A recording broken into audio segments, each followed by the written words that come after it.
지적장애인 명의로 휴대전화를 개통하고 대출까지 받아 돈을 빼돌린 30대 남매가 법원에서 각각 벌금 1천만 원을 선고받았다. 울산지법은 준사기 등 혐의로 기소된 30대 여성 A씨와 오빠 B씨에게 이같이 판결했다고 27일 밝혔다. 이들은 2023년 4월 지적장애인 C씨에게 요금 잘 내겠다며 휴대전화를 개통하게 한 뒤 약속을 어기고 7개월간 요금을 내지 않았다. A씨는 더 나아가 C씨 명의로 200만 원을 대출받고 앱카드를 발급받아 2달간 131회에 걸쳐 357만 원을 쇼핑에 사용했다. B씨는 C씨 대출 사실을 알고 260만 원을 송금받는가 하면 C씨를 향해 욕설과 고성으로 정서적 학대도 가했다. 이들은 C씨의 지적장애 사실을 어린 시절부터 알고 있었다. 재판부는 A씨가 동종 전과가 있고 B씨는 누범 기간 중 범행한 점을 지적했지만 피해금 일부를 반환하며 합의한 점을 고려해 벌금형을 내렸다.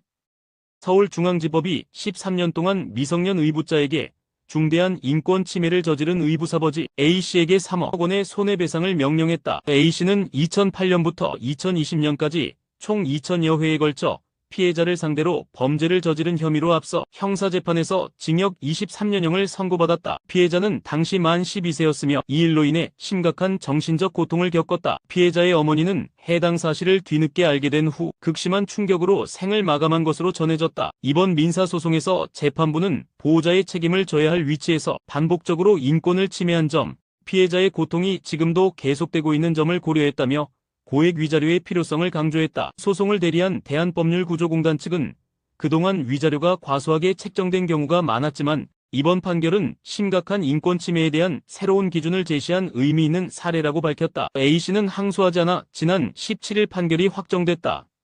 대전 유성구에서 한 승용차가 주유건을 꽂은 채 도로를 주행하다가 오토바이 운전자의 기지로 큰 사고를 피한 장면이 포착됐다. 27일 SNS와 온라인 커뮤니티에는 주유 호스를 끌며 주행하는 차량의 영상이 공유됐다. 해당 차량은 주유 후 주유건을 제거하지 않고 출발했고 주행 중 호스가 도로를 질질 끌고 있었다. 이를 목격한 한 오토바이 운전자가 빠르게 접근해 경적을 울리고 손짓으로 상황을 알렸다. 놀란 차량 운전자는 급히 정차한 뒤 주유건을 제거하며 웬일이래라며 당황한 반응을 보였다. 이번 사건은 다행히 인명피해나 큰 사고 없이 마무리됐지만 자칫 주유 호스 파손이나 도로 위 2차 사고로 이어질 수 있었던 위험한 상황이었다. 영상을 접한 누리꾼들은 우픈 상황이지만 심각하다. 주유소도 운전자도 모두 주의해야 한다는 반응을 보였다. 안전사고 예방을 위해 주유 후 반드시 주유건을 확인하고 출발하는 습관이 필요하다는 경각심을 일깨우는 사례다.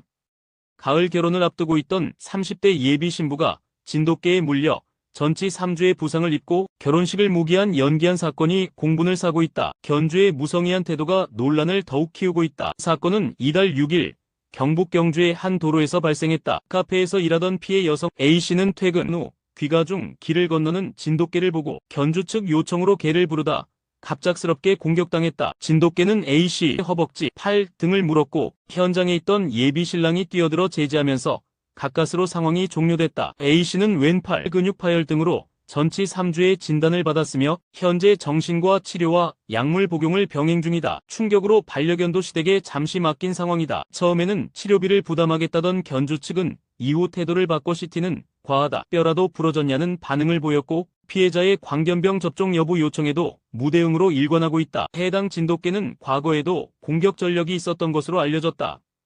경기 시흥시에서 4명을 상대로 연쇄살인 살인미수를 저지른 중국 국적의 차철남 56이 이달 초부터 범행을 사전에 준비한 정황이 경찰 수사로 드러났다. 차철남은 17일 50대 형제 2명을 둔기로 살해한 데 이어 19일에는 편의점 여성점주와 체육공원 인근 70대 남성을 흉기로 공격해 다치게 했다. 범행 동기는 돈 문제와 개인적 감정인 것으로 확인됐다. 경찰에 따르면 그는 피해 형제에게 3천만 원을 빌려줬으나 돌려받지 못하자 술자리를 가장해 범행을 저질렀다. 이후 피해자 차량을 훔쳐 도피하던 중 자신을 험담했다거나 무시했다고 여긴 이웃 2명까지 추가로 공격했다. 수사 결과 차철남은 이달 초부터 흉기를 구입하는 등 치밀하게 범행을 준비한 것으로 밝혀졌다. 다만 사이코패스 진단검사 결과는 기준 점수에 미달에 해당되지 않는 것으로 나타났다. 경찰은 차철남의 신상 공개를 결정했으며 얼굴 이름 나이 등은 경기 남부청 홈페이지에 오는 6월 23일까지 게시된다. 미성년 여성과의 성매매를 미끼로 남성을 협박하고 돈을 뜯어낸 10대 범죄 일당에게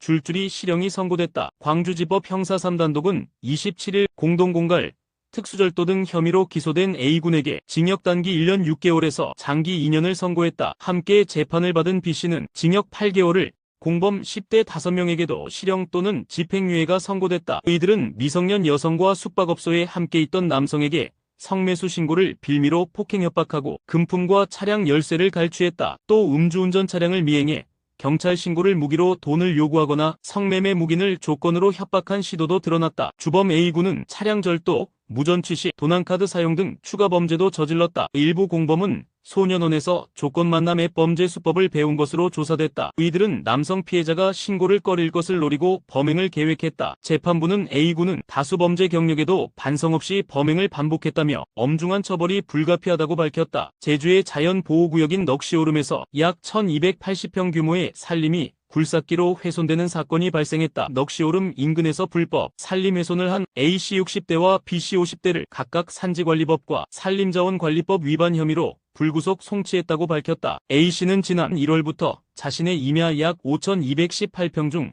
1280평을 굴삭기로 파헤치고 나무를 제거한 채 땅을 깎거나 도두는 작업을 벌인 것으로 확인됐다. 수사 중에도 높이 2.9m, 길이 70m 규모의 석축을 추가로 쌓았고 복구비는 약 1억 3천만 원으로 추산된다. A씨는 산책로 조성을 위한 작업이었다고 해명했지만 당국은 무단 전용으로 보고 지난달 복구 명령을 내렸다. 한편 B씨는 조상 묘지 관리를 이유로 삼나무와 생달나무 등 19그루를 허가 없이 벌채한 혐의를 받고 있다. 산지 무단 전용은 5년 이하 징역 또는 5천만 원 이하 벌금, 무단 벌채는 3년 이하 징역 또는 3천만 원 이하 벌금에 처해질 수 있다. 반려견을 잠시 맡아달라고 해놓고 연락을 끊은 견주의 사연이 알려지며 공분이 일고 있다. 25일 중고거래 플랫폼 당근마켓에 3일만 돌봐달라는 모집글을 보고 자원에 반려견을 맡았다는 A씨는 견주가 강아지를 맡긴 직후 계정을 탈퇴하고 연락을 끊었다고 밝혔다. 당시 견주는 분리불안이 있다며 간식 먹는 반려견 사진을 첨부한 글을 올렸고 A씨는 선뜻 강아지를 돌보게 됐다. 이후 A씨는 이 글 올리셨던 분 연락주세요라며